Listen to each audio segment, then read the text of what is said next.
Hi everyone, my name is Shubhangi Sarunke and now we are going to see about a fourth chapter of highway engineering, that is traffic engineering.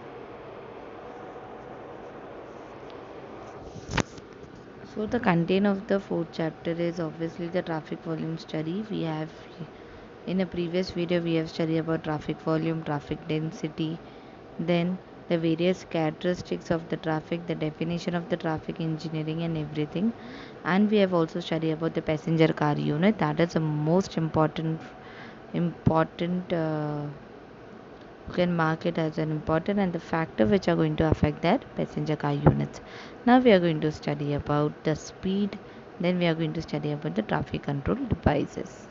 So let's start with this. First we are going to study about the speed study.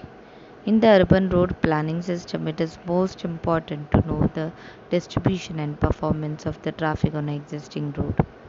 If you consider the urban area where already the traffic is more, there we have to study the traffic on an existing road. That is how the traffic has been distributed and how the traffic has been performing at that particular road. So we have to study that by simply speed study. What is the objective of the speed study? The traffic control planning for speed limit, speed zoning, analyzing a school zone, protection, regulatory, warning and guiding sign, etc. If we study the speed, then obviously we are going to plan the various traffic control devices like a speed limit.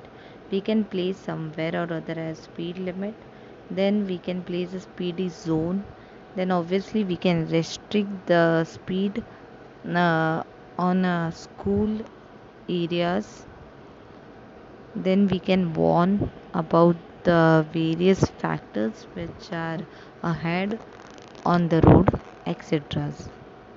Okay, the speed range, traffic speed, accident analysis, capacity study, economical study. This all things which obviously is the objective of the speed study. Why we are doing this speed study. Now the next part is the type of speeds. Here we have and five types of speed. First is a running speed, operating speed, spot speed, journey speed and cruising speed. So let's start with the what is a running speed. The average or a mean speed which can be maintained over a given route at the time of motion of the vehicle is known as running speed. It means that first it is an average speed. Okay, running speed is a average speed. Average or a mean speed. Mean speed means throughout the journey. For throughout the journey, you have obviously going to study the speed at which speed you are moving. Maybe sometime it may be high, sometime it may be low. Then what you are going to do, you are going to average the speed and average the speed or remove the mean of the speed, and then whatever this factor is coming or whatever the number is coming, that is a running speed. The next one is the operating speed. The sustained running speed at which the driver can travel according to existing feature of the traffic and environment condition is known as operating speed.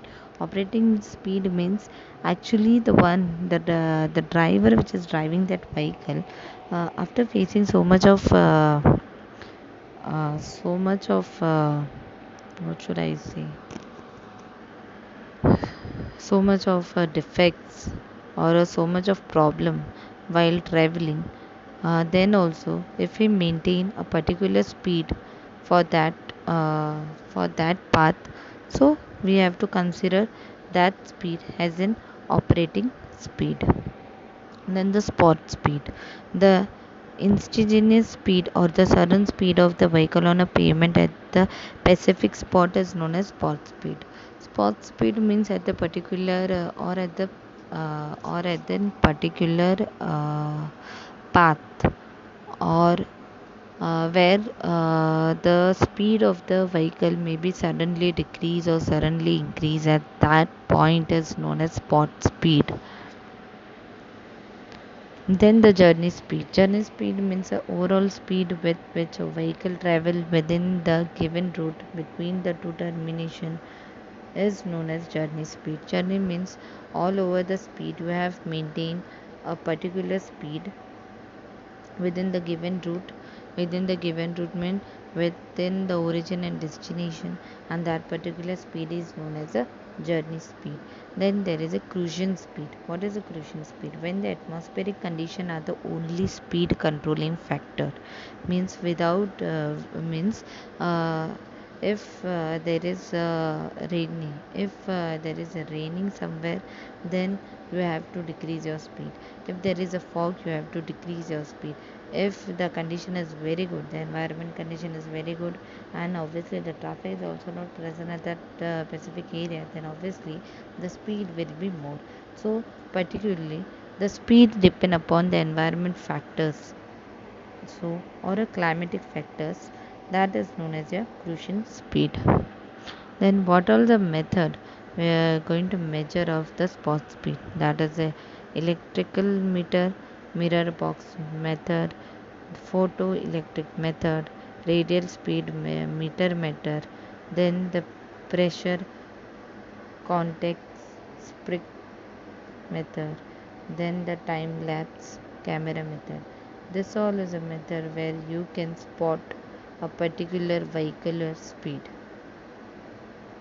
Okay, then the traffic volume study. This is also one of the very important part of traffic volume. What is a traffic volume study? It is defined as this is a survey which we have doing of a number of the vehicle on the pedestrian crossing the section of the road per unit during any selected period. Means what does mean, what is the meaning of this is we are going to survey, we are going to do a survey of a number of the vehicle at a particular place, and then we are going to note down about all the vehicle which are passing from that particular spot which we have choose for our survey. After that we have to study, analyze it. After analyzing, we have to see which all the traffic control devices we can put over there. For that, first we have to study how we are going to do the traffic volume study. What is the purpose of the traffic volume studies? To establish the relevant importance of the road. Obviously, when we get to know how much vehicle has been moving at that road, then obviously we are going to get to know the importance of that road. Then the planning, design and regulatory of traffic. If you know which all vehicle is moving at what direction, and for moving at that direction, if that vehicle is getting a problem, then at that point you can plan, even you can design, and you can put a regulatory sign over there so that the traffic can move smoothly without any restriction. Then the structured design of a road. If then we also have to see if there is any structure defect, or we can simply go for a structured design of the road by simply giving our traffic volume study. Then planning and design of a new street. If we are planning and designing for the new street, then obviously we are going to see first how important is that road, and how we are going to get to know that by simply doing a traffic volume study, by knowing that how much traffic has been moving from that particular path. After considering that, obviously you get to know okay, how important is that path, and if you know how important is the highway or that path, then you are going to construct the road over there. And which type of road is going to construct it depend upon the type of traffic is moving on it. Then design of intersection and the other control devices. If there is any intersection, then obviously with the help of this you can design the intersection and also the other control devices at the intersection you can provide with the help of traffic volume design.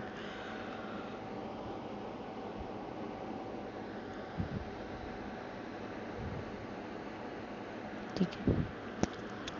Counting of traffic volume. How you are going to count the traffic volume? The traffic volume studies carry out for a vehicle and pedestrian separately or might be combined. Pedestrian means if the human is crossing the road or human is walking from one side of the road, that is known as a pedestrian. Okay, so we have to not only